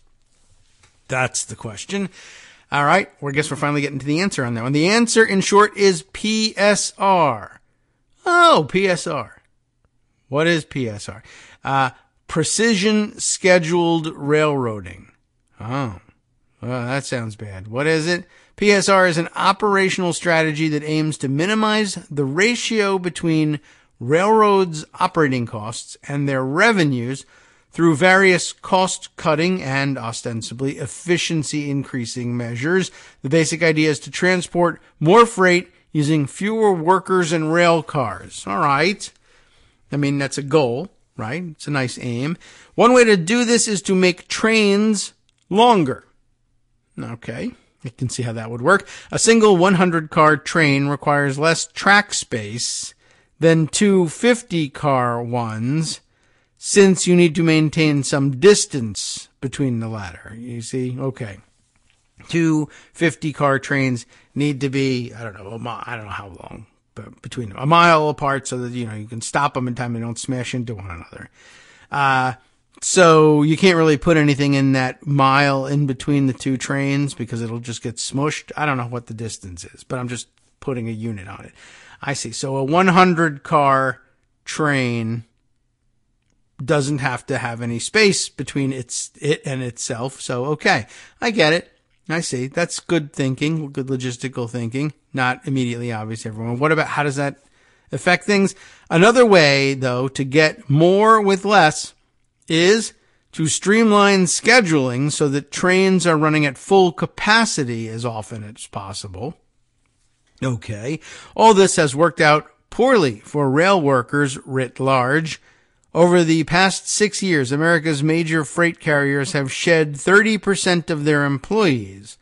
To compensate for this lost staffing, remaining workers must tolerate irregular schedules and little time off, since the railroads don't have much spare labor capacity left. But that's really their problem, isn't it? Of course, the railroads are in the business of moving freight, not creating jobs.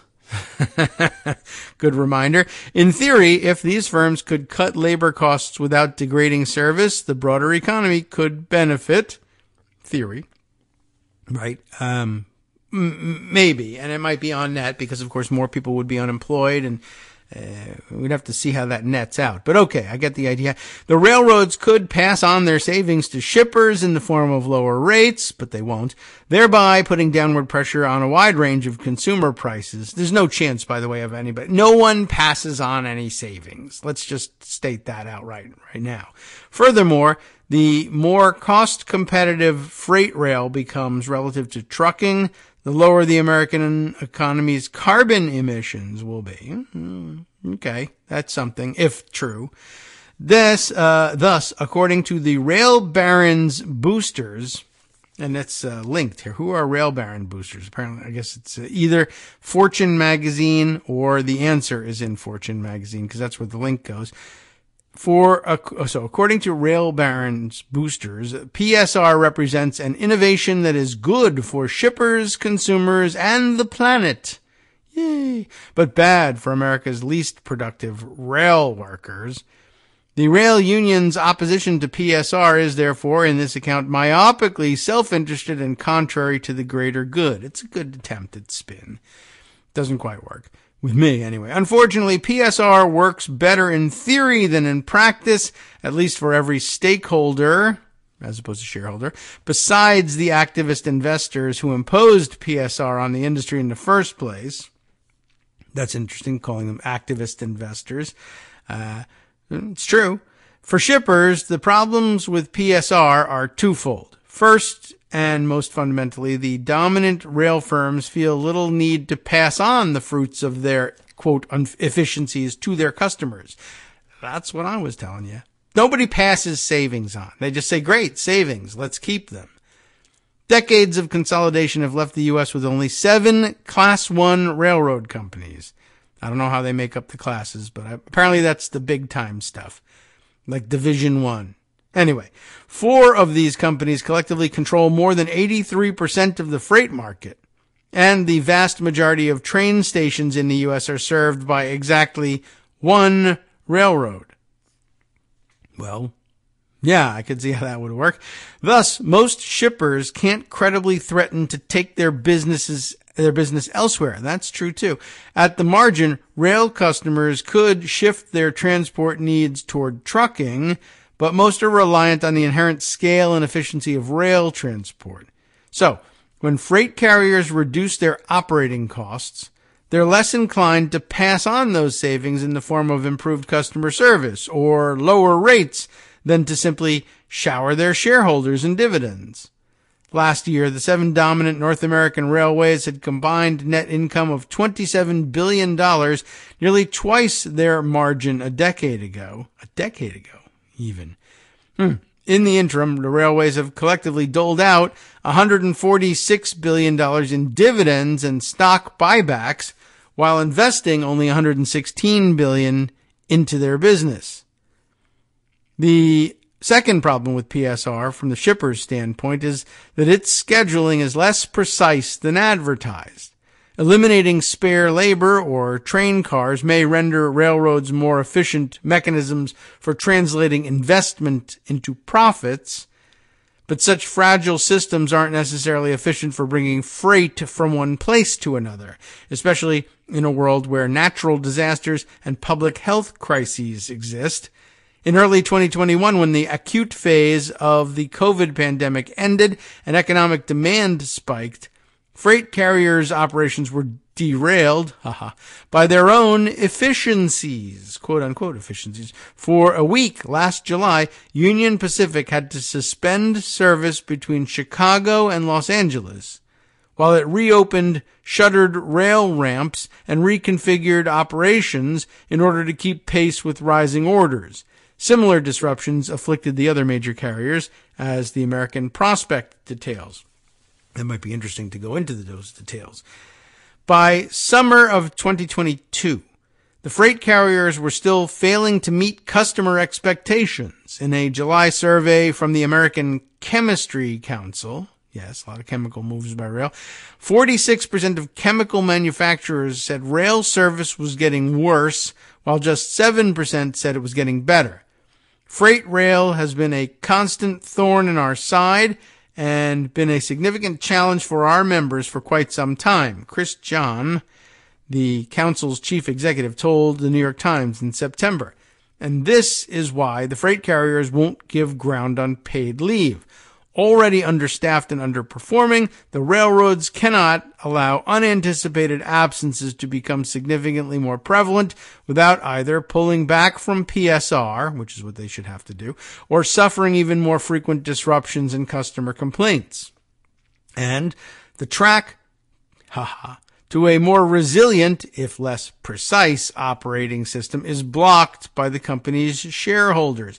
I guess that's what it all comes down to, is you say you're doing things as efficiently as possible. I say you're being unrealistic. The truth is that you need, I don't know, I'll just pull a figure out of that. You need 1.5 times the labor that you actually have on staff now in order to cover for the reality, which is that people get sick and they need to take sick leave, and you should be prepared for that. But if we had robots who didn't get sick, we would only need this many of them. Yeah, but you don't have that. And I mean, I don't want to give you any ideas. And I'm sure you're working already to try and find robots that can do this stuff. And you've automated lots. I know that that's the trend. But for the moment, the fact is that if you have 100 jobs worth of stuff to do at your company, as you know, as much as you like to be quote unquote efficient and say, well, then I'll only pay 100 people. The reality is you probably need to have 150 people on staff, because some number of the 100 that you need to be working at all times are going to get sick, and you need to be able to substitute them in from out of the 50. You know, the 50 extra that you're carrying. I mean, I'm sorry, but you're going to have to invest a little more than you wanted to in labor, and then you'll be able to be as efficient as possible. But they're just saying on paper, we're more efficient if we just imagine everybody has to come to work instead. That's not really a great position to be in. A decade ago, the activist investor Bill Ackman won a proxy battle at Canadian Pacific and proceeded to replace its management with a team led by Hunter Harrison, the railway executive who'd pioneered PSR. I believe there's an MBA in his background somewhere. I would imagine there has to be. This is an MBA sort of fiendish plot here. After imposing the gospel of more with less at Canadian Pacific, Harrison left to spread the good news to the freight giant CSX. At each firm, PSR succeeded in generating higher returns, and that's how they measure things. Pretty soon, major investors in other railroads started calling on their firms to imitate Harrison's methods. Testifying to the government's Surface Transportation Board about freight rail's performance last spring, industry analyst Rick Patterson said, lurking in the background is the constant threat of shareholder activism if any of the railroad's operating ratios become outliers on the high side. Right? So if your railroad says, look, the reality is we can't operate the way we want to with only 100, we need 150, the shareholders of that railroad revolt and sue and say, we want to be able to extract as much value as possible. It doesn't matter that the people working here aren't robots. They don't care. They want them to be that way, and that means you oppose sick leave. Which is, again, insane because, of course, all the shareholders probably work at places where they get sick leave, too. But they don't care when it's other people. The freight carriers can afford to make concessions on pay. It isn't that painful to increase wages by a sizable amount when you've recently slashed your head count by 30%, and you hope to continue innovating your way to smaller payroll in the years to come, but providing rail workers with ordinary time off benefits would threaten the industry's core business strategy, which is an operating procedure that has helped to nearly double its profits over the past decade. That'll be difficult to talk people out of. That strategy is predicated on treating rail workers as if they were nearly indistinguishable from the rail cars they drive.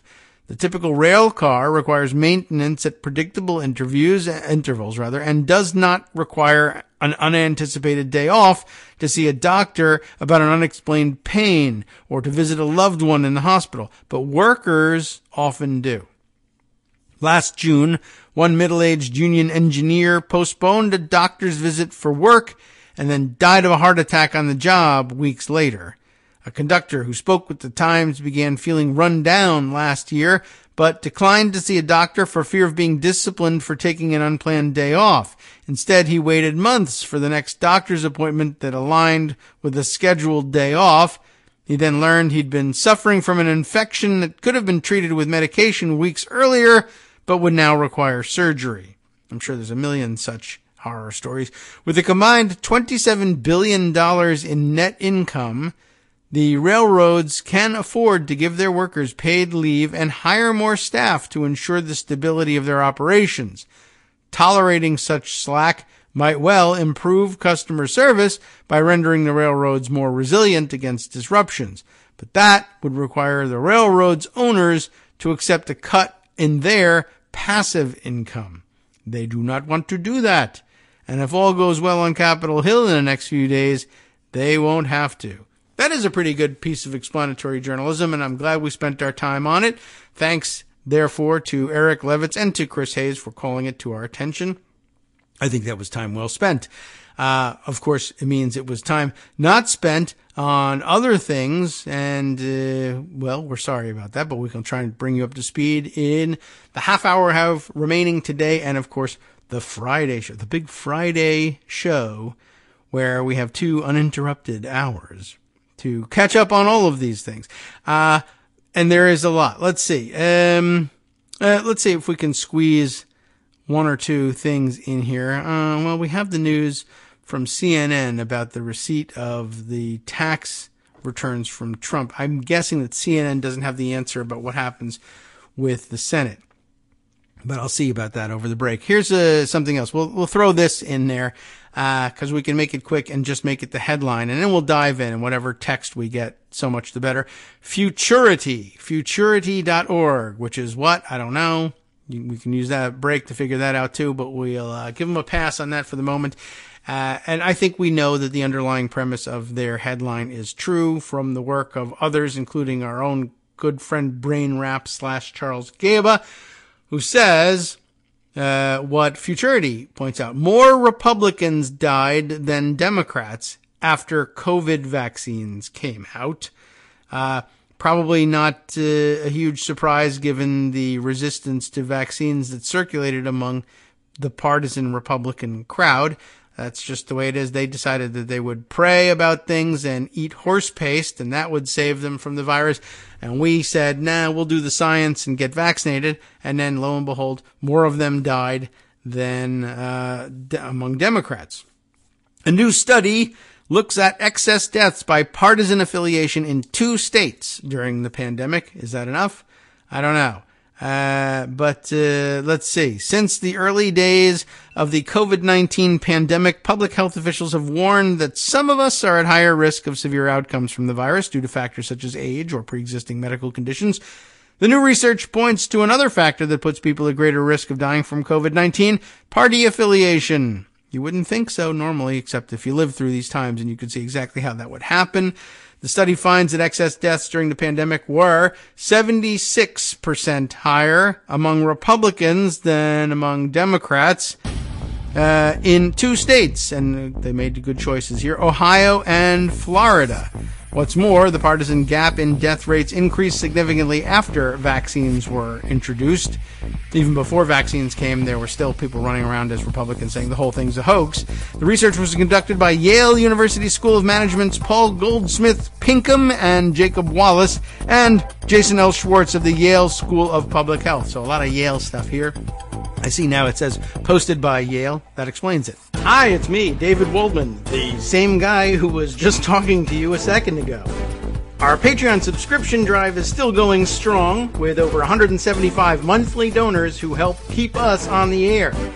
If we've helped keep you going during the pandemic, why not return the favor and help us keep going so we can all be together for the next disaster? Patreon.com, Patreon.com, makes it easy to make secure, recurring monthly contributions to support our show. Patreon.com/KagroX gets you straight to our donation page. Maybe you'd like to thank us for keeping you sane during the Trump era. Maybe you're looking forward to in-depth explanations of what's going on in the Biden administration.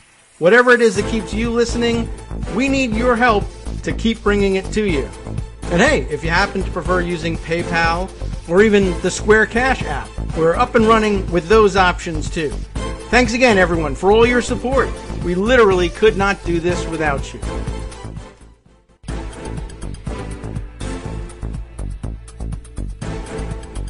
All right. Well, come on, button. Let's see. Here we are. Welcome back, everybody. You know where you are. I don't need to tell you, but I will. It's the Kagro in the Morning Show. Netroots Radio is what you're listening to. And that's the usual reintroduction. Okay, where were we? We were reading through. Maybe we'll just finish reading up this thing. I mentioned that, yes, it was Yale researchers who were behind this. I was not quite sure what was going on here. This website I'm not familiar with, Futurity. But, it says up here that they cover various topics in science, health, culture, and environment. There's probably a little About Us button here somewhere. But it just says posted by Yale. And I was like, is that a person's name? Is that Yale? It doesn't even say Yale University. But when you scroll down and you see who's behind the study, you see that, yes, indeed, it was Yale University researchers. And there is a section of tags here that they have: COVID-19, deaths, politics, vaccines. And then it says University, Yale University. So I'm guessing maybe there's Futurity. Maybe I will look at the About Futurity. Futurity features the latest discoveries by scientists at top research universities, there you go, in the US, UK, Canada, Europe, Asia, and Australia. That's a lot of places. The non-profit site, which launched in 2009, is supported solely by its university partners listed below in an effort to share research news directly with the public. And let's see what the partners are. I'm just sort of curious about this. Like, these poor guys, they're supported solely by their partners, with very little endowment to be had from Boston University, Brandeis University, Brown University, California, Caltech, Cardiff University, Carnegie Mellon, Columbia University, Cornell, Duke.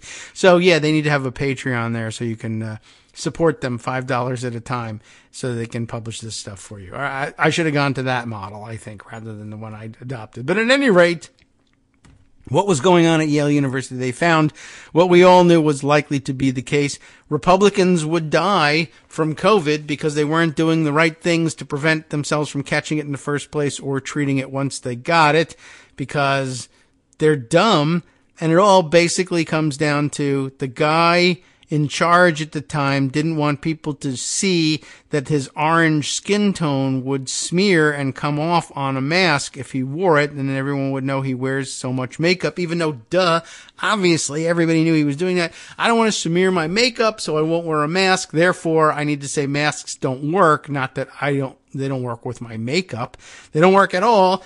And we have to be anti-science, and as long as we're anti-science, we'll also throw in anti-vax as well, because yada yada. There's lots of explanations for that. They're all bad, but they are explanations. And then 1 million people died.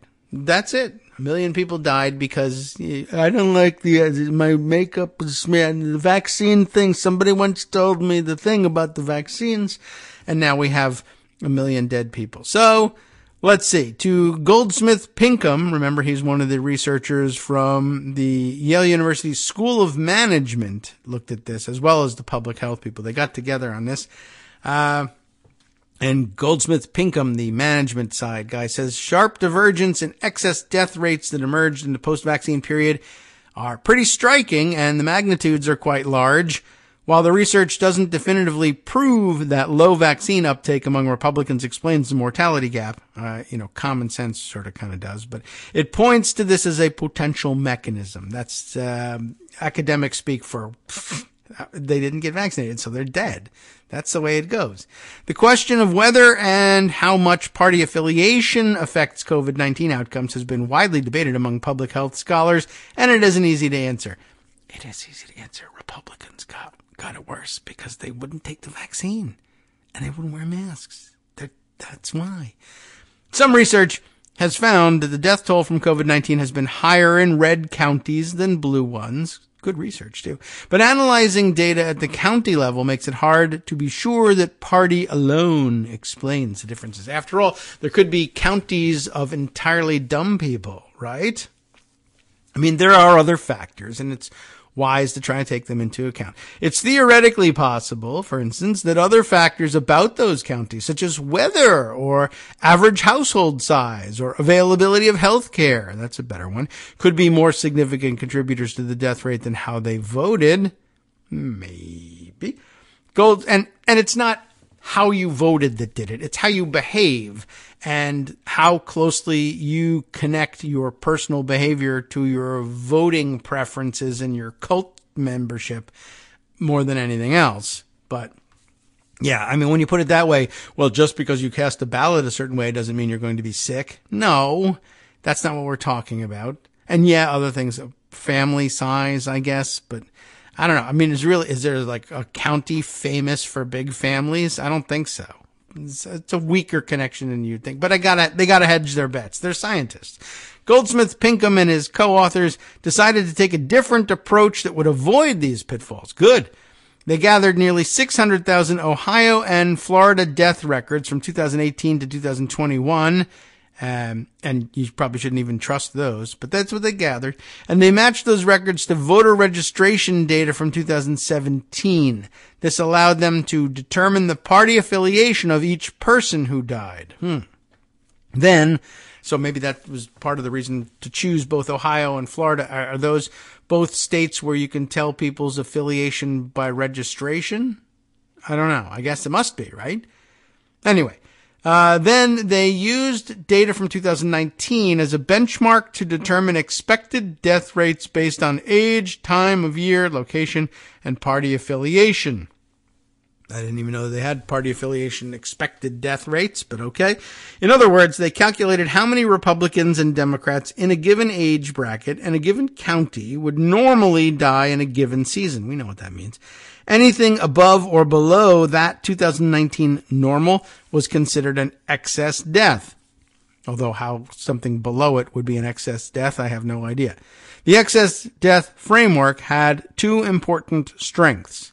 It allowed the researchers to study the effects of political party at an individual rather than geographic level, and it provided a built-in means of accounting for differences of age and location. When the researchers looked at excess deaths before and after the pandemic, the results were sobering because everybody was drunk prior to that. Now they're sober. Tragically, but not surprisingly, both Republicans and Democrats experienced a sudden uptick in mortality during the first year of the pandemic. Yes. While excess death rates were slightly higher among Republicans than Democrats, both are dying at really high rates over this period, Goldsmith-Pinkham says. The fates of Republicans and Democrats began to diverge markedly after the introduction of vaccines in April of 2021. Between March of 2020 and March of 2021, excess death rates for Republicans were 1.6 percentage points higher than for Democrats. But after April of 2021, the gap widened to 10.6 percentage points. That is pretty big. Does this mean that differing vaccine uptake levels between Republicans and Democrats caused the mortality gap? Well, hold on just a moment there. Goldsmith-Pinkham says this study alone doesn't prove that's the case. However, he believes it does offer pretty good evidence that vaccines are at least an important part of the story. Well, if they weren't, then vaccines wouldn't be real things, would they? They have to be, I think, an important part of the story. Otherwise, you're just injecting, placebos into people and hoping that they'll wish their COVID away. If a vaccine is effective, then uptake is going to make a difference, right? I mean, I think that's kind of obvious. Anyway, and if indeed that's the case, it suggests that policymakers should be looking at vaccine-promoting interventions specifically targeted at Republicans, Goldsmith-Pinkham says. It gives you a sense of where you should be looking and who you should be targeting if you want to solve some of these problems. Yeah,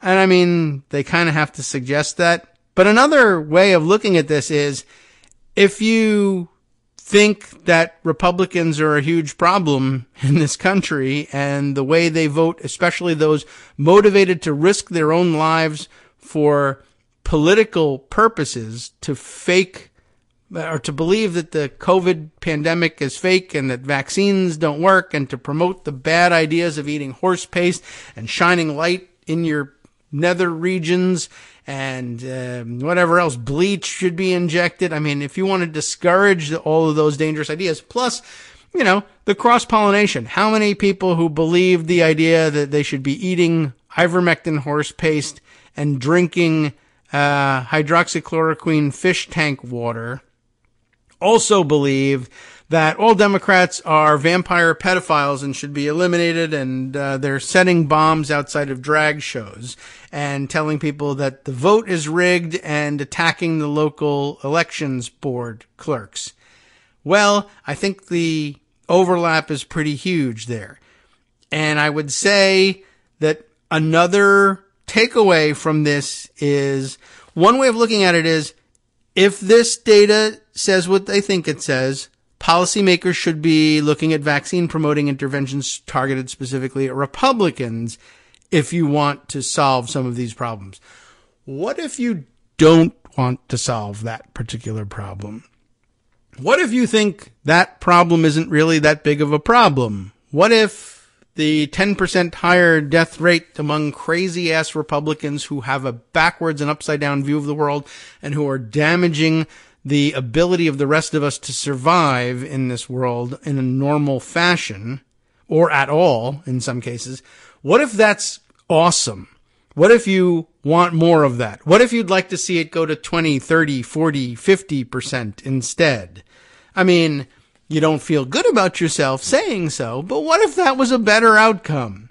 I mean, they're hedging their bets, right? I mean, look, vaccine uptake, differences by political affiliation, it doesn't matter really what you attach it to. If you decide you're not going to take the vaccine and there's a deadly pandemic going around, you people are going to die more frequently than everybody else who takes the vaccine. But I know they still have to hedge their bets, right?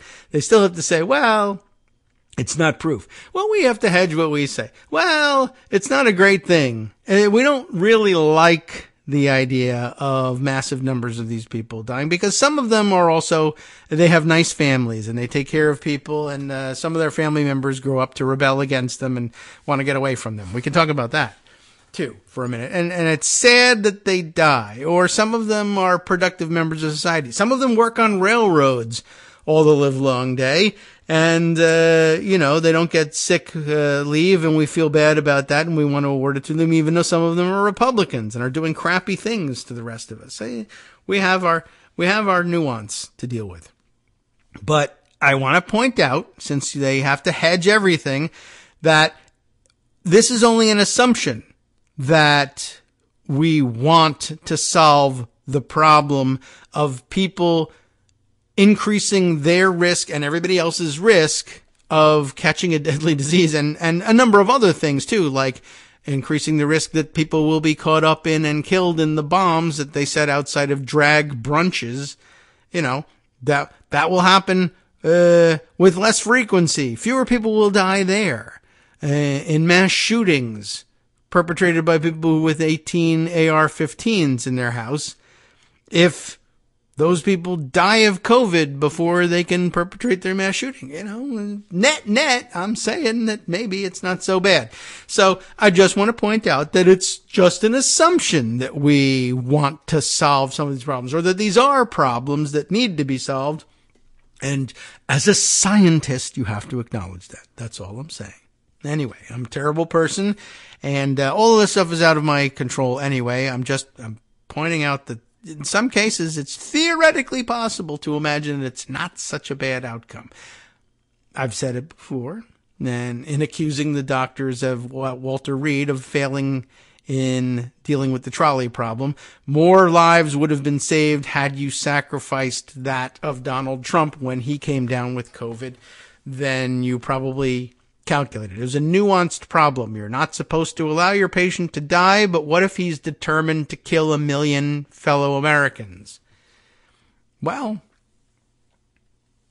maybe you want to take some time to think about that. Okay, so I said there were a couple of other maybe related stories. We can use this as a segue because, of course, this was published by the good folks at Yale. We can talk about some of the bad folks at Yale, or who were once at Yale, including Stuart Rhodes, or Elmer Stuart Rhodes, as we know him now because we've figured out his full name now that he's being sentenced for seditious conspiracy. He is, of course, remember, a graduate of Yale Law School. Did you know that? And now, of course, he has been sentenced in his seditious conspiracy case. He convinced himself through his version of Yale Law School training that he understood the real truth of the Constitution more than you did. And remember, he was just betting that we were all pre-wrong, thinking that such activity as he undertook was seditious conspiracy, whereas he understood that the true intent of the founders was that it would be viewed as awesome patriotism. And he put it to the test, and so far he's losing, but again, we're all pre-wrong. Eventually, the 12-member Supreme Court appointed by Donald Trump will rule in his favor. And he will credit his genius visionary view of constitutional law to his training at Yale Law School. But for the moment, he is instead the lead engine in the train, if you will, of the Yale to jail pipeline, as I will begin calling it. And we'll hope for more among Yale graduates, I guess. I don't know. But the worst ones, anyway. I said there was another connection, and I said that the tragedy, perhaps, of people dying of COVID for their political beliefs in wherever, Red America, wherever they may live, might be a tragedy for their families who are not as red and crazy as they are, but yet love their parents to some extent anyway. Well, there's a story about that, as a matter of fact, in BBC News is reporting about what's going on in the trial. Stuart Rhodes' son writes about, or talks about, and is quoted here, "How I escaped my father's militia." Imagine what it's like to be caught up in the wacky world of Stuart Rhodes. This is a piece by Mike Wendling, and his Dateline, I've never known how to pronounce it. Do we have it right? Kalispell? Is it Kalispell, Montana? I hope so. Anyway, the more important content is this. The son of militia leader Stuart Rhodes spent years plotting See, they're all plotting, these Rhodeses. That's the problem, right? But he's plotting what? To help his family escape from his father's control. And we have had inklings before from his ex-wife about what kind of a lunatic he really was and how afraid she was to be married to him and in his household. Now that the elder Rhodes faces decades in prison, the rest of the family is rebuilding their lives. And I guess they can all escape now. The time had come. Very dramatic start to this. It was a dreary February day in 2018. Dakota had it all planned out. I guess that's the son's name, Dakota, not where they were. They were in Montana, but they named him Dakota. How interesting. All right, anyway. His mother and 5 younger siblings were in the truck, some of them crouched out of sight on the floor. Note, by the way, they were not trying to escape by rail, not nearly flexible enough. They'd bundled into it as much as they could and made up an excuse. Ostensibly, they were heading to the trash dump just off the main highway, slick with black ice and crusted snow. Perfect time to go to the dump, just like in Alice's restaurant. Okay, well, that's the excuse they had to come up with because they don't have sick leave, you see. Anyway, but just as they started to pull away, Dakota's father burst out of the door of their remote cabin in the mountains of northwest Montana. Dakota and his mother, Tasha, stiffened. The leader of the Oath Keepers militia had dominated their lives until that moment. Tasha and Stuart had been married for nearly 25 years, and she was familiar with his manic periods.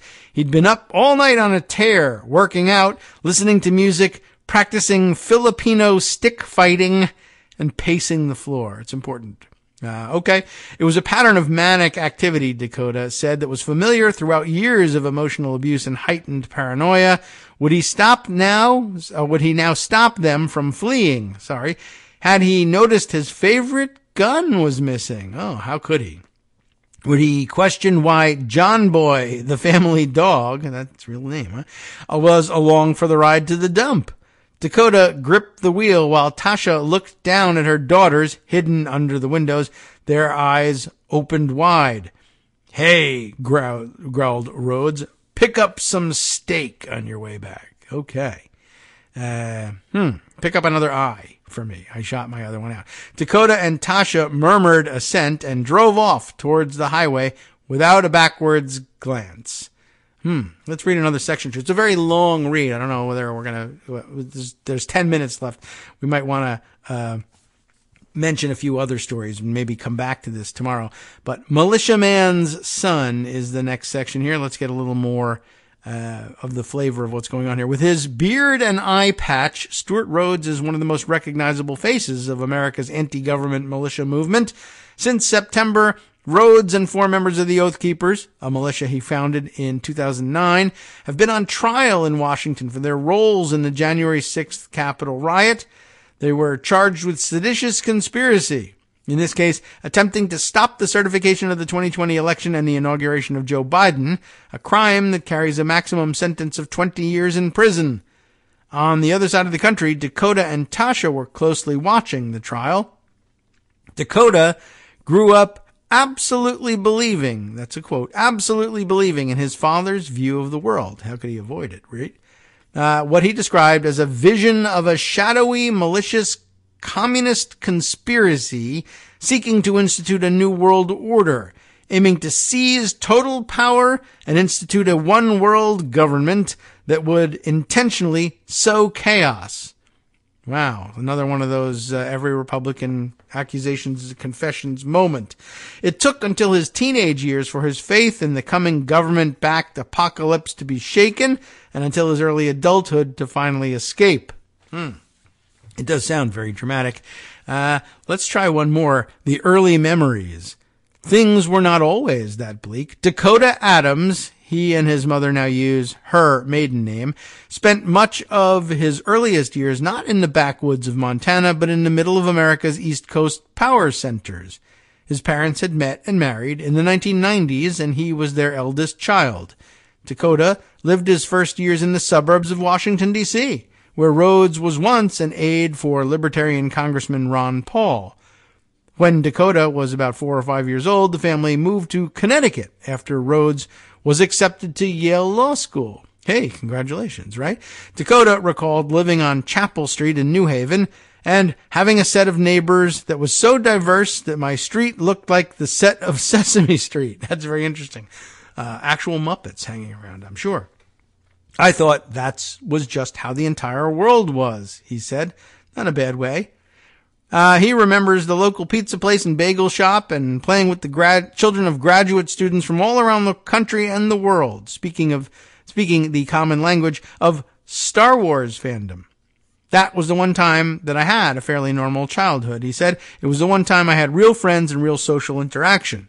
Yet even then, according to Tasha, Rhodes displayed strange bouts of paranoia, the seeds of doubt that would later fuel his anti-government mission after having worked in the government.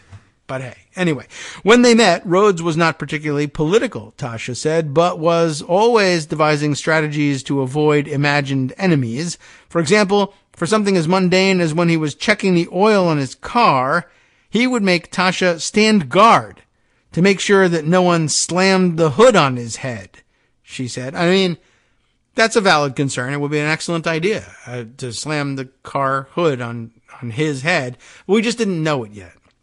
We were wrong about the necessity of slamming the car hood on Stuart Rhodes's head. We would have assumed that it was a bad thing to do at the time. Dakota also recalled some dark memories.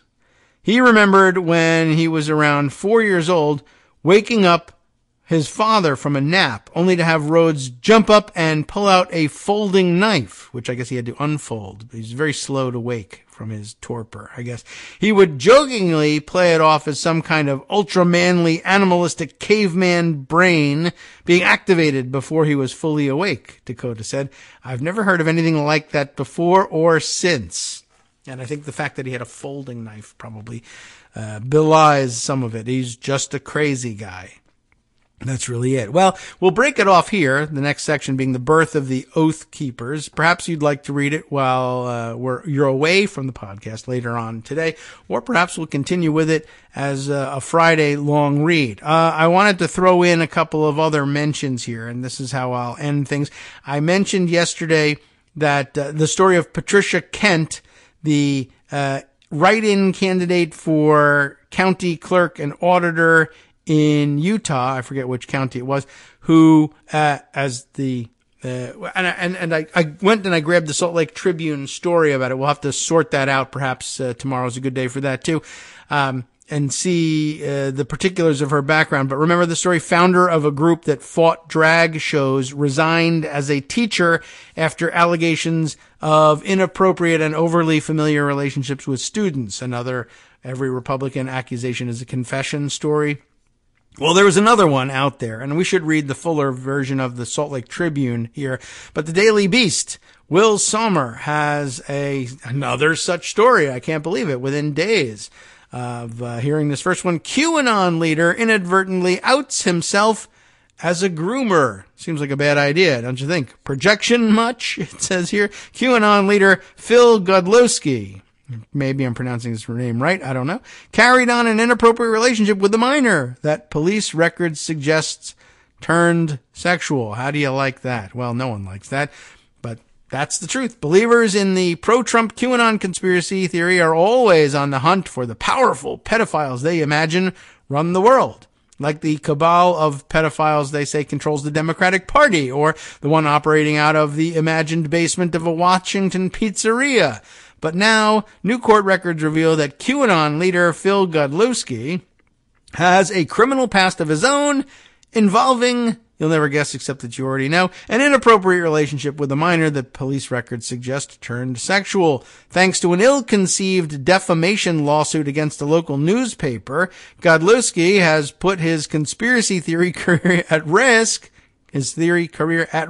by inadvertently prompting the release of more details regarding his case, including lurid text messages and a video of his private parts in an aroused state. It's still morning, everybody. Anyway, you know what I'm talking about. It's not like they were using like foul language to do it. It was just like, I don't want to say that. Anyway, perhaps worse. According to his courtroom opponents, this is going to be worse. All right. Records suggest Godlewski had been caught both committing perjury himself and attempting to convince his own victim to do the same to ensure a financial windfall for them both. I'm not certain if that's worse, but okay.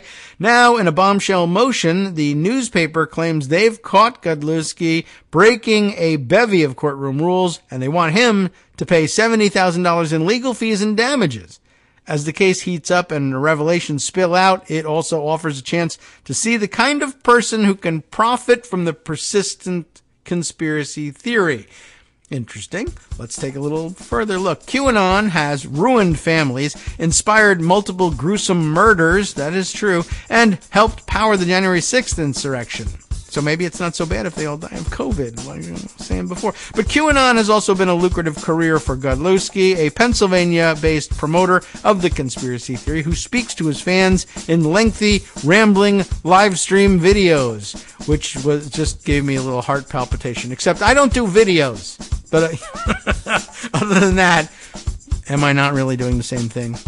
All right, well, we'll break things off at this point just to give you a flavor of what's going on. Just once again, another Republican who's running around accusing people of being involved, Democrats, of being involved in vast conspiracies involving secret pedophilia rings. And it turns out, well, the reason they have such lurid fantasies is they're actually describing their lives to you, but hoping that you will believe that there's no way they could be involved in that and still be such hypocrites about it, right? Except now it should be your default assumption. Okay, time to hand things over to Justice Putnam for the West Coast Cookbook and Speakeasy. Yes, that's the name of the program after like 25 years of announcing it. What's he got in store for you today? Let's take a look. Oath Keepers, the conviction on seditious conspiracy makes it harder to whitewash the January 6th committee. That's true, too. We heard about that from Greg as well. EdwardsRadio.com. You have been listening to Kagro in the Morning with David Waldman. Hey, maybe we jump over to the international side for now. At the chef's table, where the European Union is seeking a UN-backed specialized court to investigate Russia's war crimes. And the German parliament approved a resolution that labels the 1930s Ukraine famine as genocide. Interesting. Stay tuned.